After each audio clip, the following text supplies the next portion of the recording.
अच्छा सुनते हैं। एक किसान था जो परमात्मा से दुखी और परेशान था, क्योंकि कभी तेज बारिश से, कभी ओले से, कभी आंधी तूफान से उसकी फसल थोड़ी बहुत खराब हो जाती थी।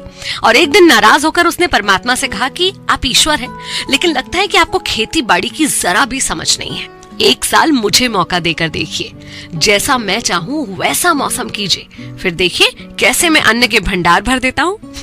ईश्वर मुस्कुराए और बोले, ठीक है, जैसा तुम चाहोगे वैसा ही होगा, मैं बिल्कुल दखल नहीं दूंगा।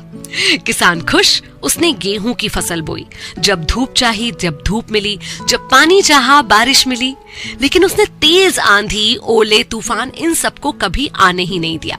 किसान बहुत खुश था, क्योंकि ऐसी फसल पहले कभी नहीं हुई थी। उसने मन ही मन सोचा कि अब परमात्मा को पता चलेगा कि अच्छी फसल कैसे पैदा की जाती है। बेकार ही इतने सालों से हम किसानों को परेशान कर रहे थे। फसल काटने का वक्त आया। फसल काटा, देखा ये क्या, दिल पर हाथ रखकर बैठ गया, क्योंकि गेहूं की एक भी बाली में दाना ही नहीं था। ईश्वर को फिर पुकारा कि हे प्रभु, ये क्या हो गया। भगवान ने कहा, ये तो होना ही था। इन पौधों को तुमने केवल अच्छे अच्छे मौसम दिखाए, इन्हें संघर्षों और चुनौतियों से जूझने का कोई मौका ही नहीं मिला, इसीलिए ये खोखले रह गए।